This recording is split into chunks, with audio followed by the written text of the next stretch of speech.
या देशाच्या इतिहासाशी जी छेडछाड करण्यात आली त्यामध्ये वर्षानुवर्ष आम्हाला हे शिकवलं की टिपू सुलतान महान राजे होते, पण हे कधी सांगितलं नाही की 75,000 हिंदूंची आणि 33,000 नायरांची कत्तल करणारे देखील तेच टिपू सुलतान होते। नाही शिकवलं आम्हाला। ते इंग्रजांशी लढले सांगितलं, पण कशा करता लढले? स्वतःचं राज्य वाचवायला लढले। आता खरा इतिहास ज्यावेळेस सापडतोय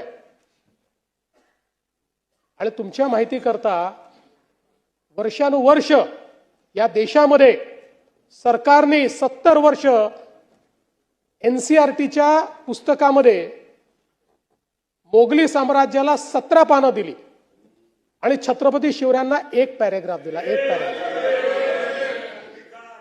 आता मोदी सरकारने या ठिकाणी छत्रपती शिवरायांच्या मराठ्यांच्या इतिहासाला एनसीईआरटी मध्ये 20 पानं दिल्यात, 20।